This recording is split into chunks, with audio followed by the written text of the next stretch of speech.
Здравейте! Аз съм Башар Ахал, вие гледате Бездомното шоу.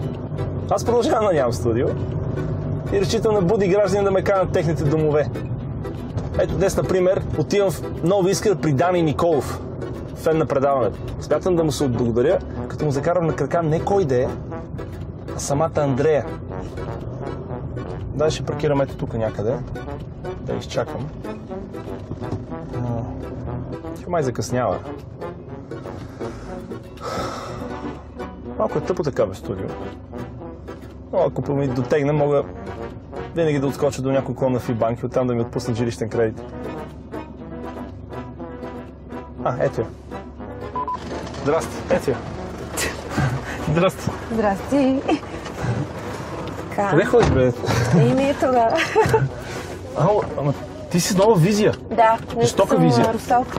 Зелена. А ти много време ли ти взима да се приготвиш, примерно?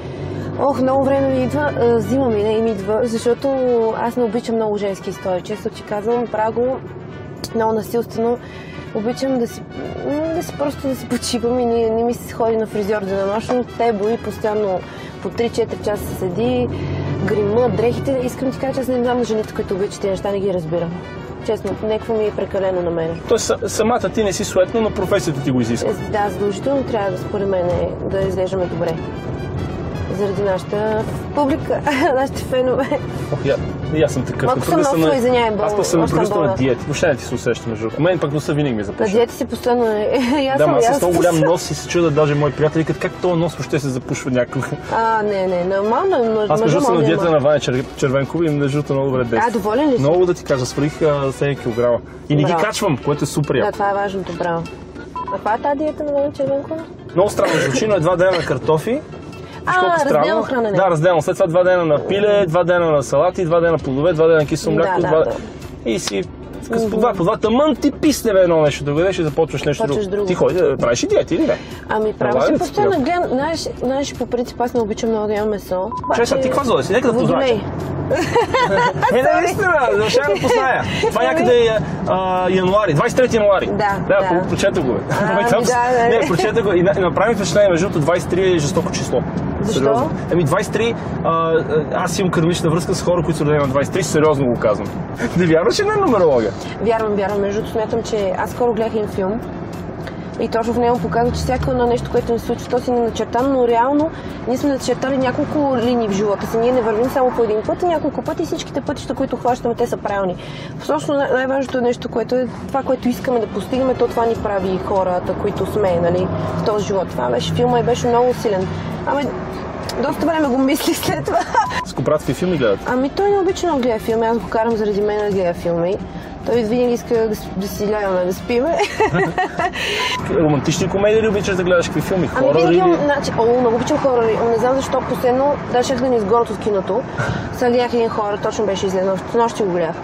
Толкова много се смях. Толкова се смешни, не знам защо. Това е супер яко. На всички хорори се спуквам от смяха, но толкова ми е смешно, а всички мълчат. Изтръпват само на заден план някой си хили. Значи не скоро, извинявай, преди няколко месеца беше моята колежка Анелия, гледахме, от тях събрахме, гледахме един филм на ужасите. Той не се беше гаден такъв, обаче мен толкова пак ми баше става смешно. Аз не можех да спра и тя така ме гледа филма, гледаме мене.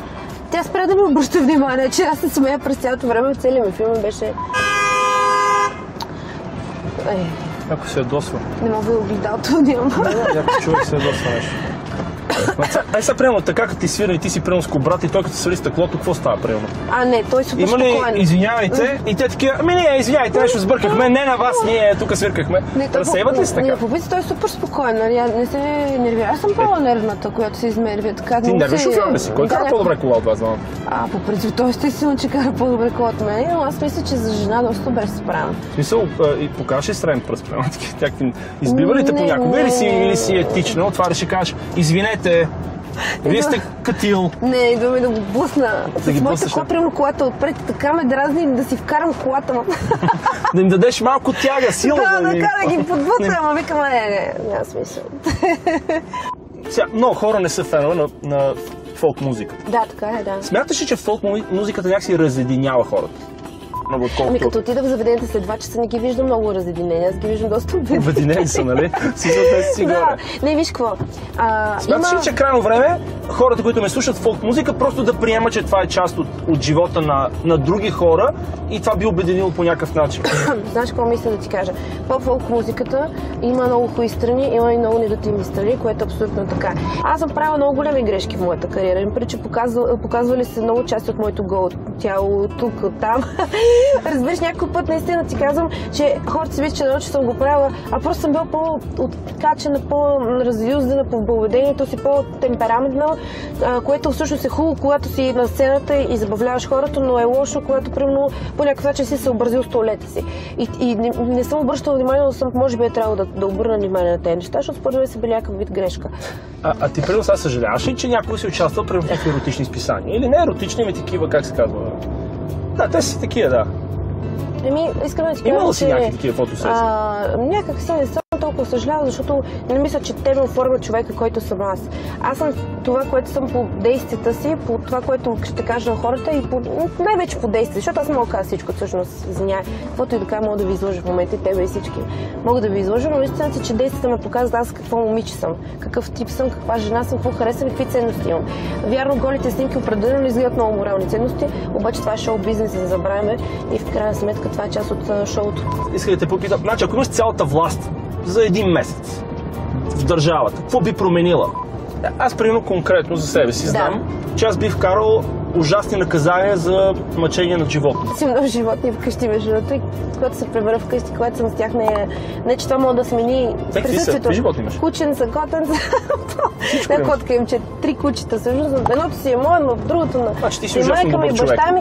Не мисля, че това ме прави добър човек. 100% те прави добър човек. Ами ние правим щастлива, че като се прибера, много съм и сладки и съм щастлива, като ги видя. Но това не мога да смени, например, на хората не ме разбират погрешно, но това не сменя присъствието на това да имаш дете, нали? Аз не го сменя по този начин, но ме радват. Брат, радва ли се на кученцата? Виждам ли си го в такъв умилителен вариант, който силният кобрат казва: ой, момченцето, къде е момчето, хубаво. Примерно, има ли такива? Аз примерно така се радвам на кучета, къде е милото момче. Примерно виждам някой кучин, става много умилителен. Искам да ти кажа, че той се радва много на моите животни и той така обича животните, много пъти ми помага да ги спасяваме по лекции. Примерно, той извежда ли ги на разходка? Не, той ми е казал, че просто са много пухкави и иска да ги пуска без книжка, но аз викам не с книжка. А ти ли ги развеждаш? Ами да, има някой път, когато не съм на участие. Ама събираш ли им, примерно, фашкийките с найлонче? Ами те моите си търсят градинки и по принцип... някъде ги... минаваш не, случвало се по тротуарите. Не там на тротуара, мини по-навътре. Не, това е правилно, ти си абсолютно прав, не винаги съм го правила, аз няма да лъжа се. Но сега като някъде има много хора и стане грозно. Ти стане удобно, нали? Така, чакай, че прекалихме тук. Наближаваме нови Искър, между другото. Само ти кажа, отиваме при Дани Николов, един наш фен. Ние имаме един фен и той всъщност ни е поканил. Няма повече фенове, не е като при тебе. Успяхме да открием. Той е див рокаджия. Как мислиш, ще приеме? Ами, надявам се да ме приеме добре. Как ще приеме другаче? Ще дойме с кобрат, се върнем с това. Сега плаши хората, човек! Сега е момента! Само да се правя на всякакъв. Пичове, аз съм с Андрея, така че някой само дума да ми каже, ще видите какво ще стане, аз ще кажа, че закачате не нея. Виж какво? Той ревнив ли е? Кобрат ревнив ли е? Да. Това е хубаво. Значи аз трябва все пак да се въздържам с моите смешки. Ти не си ли ревнив? Аз съм много ревнив. Ревниваш твоята съпруга, така че... Да, ние всички сме емоционални ревниви. Ами това е идеята да сте заедно и да си се пазите взаимно, защото виж какво опасности дегнат от всякъде. Той много добре знае професионалните ни ангажименти и нали, евентуално, ако има заплаха, той много добре прави границата, защото е достатъчно интелигентен мъж и се радвам, че сме се намерили, така че и аз може би не винаги правя грани. Аз съм доста по-агресивна от него, но така, жените сме по-какви? Ревниви, жените ме повече. Жените са по-ревниви ли? Ти си ревнива, доста. Много съм ревнива човек. Направо болесно, да. От твой колежка ревнува ли си го обратно? Не. От свои колежки не. Не знам защо. Някак си не се е случило. Не са такива върти опашки да се въртат около него и сега ще го... Не съм имала такъв. Те си знаят, че това си е твоя територия. Мога да изглеждам аз много зла човек, откъде да. Въобще не изглеждаш зла. Май, не се занимай. Изглеждаш супер нормална и супер свежа, между другото. Абе, то това само така. Пред камерите. Не, бях се направил, викам сега ще е някакъв труден разговор. Сега може би тя, може би не е в настроение, може да не ме харесва. Бе, всички хора, които са готини и позитивни, са ми добре дошли да си правим интервюта. Твоя клип, доколкото знам, е Да. най-гледания клип от всички възможни певци. Над 30 милиона гледания. В България, да. В България, да. От българи. За кое това парче говорим? Как сега? Парчета употребена. Всъщност балканските ми парчета добиха доста голям успех. Много съм щастлива. Продължаваме с втория проект. Сега заснехме още едно парче с Шаги. Направихме, това ни е трето парче вече, с Отилия, една румънска изпълнителка, пееше една страхотна песен, още от миналата година си я заплюх, Билионера. Тоест, ти си работохолик. Да, да. Това ми е Обожаваш да работиш. Знаеш ли, това са ни скандалите с Кобрат, между другото. Това са ни проблемите. Той, примерно, нямаме проблем, в който да ми каже, нали, че нещо не му е приятно да излизам по заведение, защото аз просто нямам никакъв афинитет да излизам по нощни заведения и така нататък. Моя, как да кажа, прекалено заетост. Отдаденост, може би. Е работата. И той знае, че аз да по нощите работя тук късно и не спа. И той ми звъни постоянно и ми дига скандал и ми казва, имаш още 20 минути и да си легнала в кравата. Ти си като децата, дето ми се обаждат и казват, стига толкова с тази игра на компютър, имаш 15 минути по леглата. Той целият ми екип, защото аз събирам целият екип вкъщи и карам всички да работят с 4-5. И той събира всичките. И казва, вие още не сте си легнали всичките, искам в кравата да ви видя. И аз викам, буши да се крия от него и да ходя да работя. Представяш ли си какви проблеми? Аз само да си го замислих. Помислих си от това нещо, колко е странно. Не съм мислила, че ще имаме такива проблеми между нас. В моето шоу ще си починеш, ще отпуснеш, ще попееш, отиваме в... Ние вече сме в Нови Искър, между другото. И е време да се прехвърлим при Славена, моята асистентка Славена, която вече е пред дома на Дани. Колко спокойно тук, между само Да, много е приятно и спокойно. Разходки. Тя е там, готова да подготви нашото студио.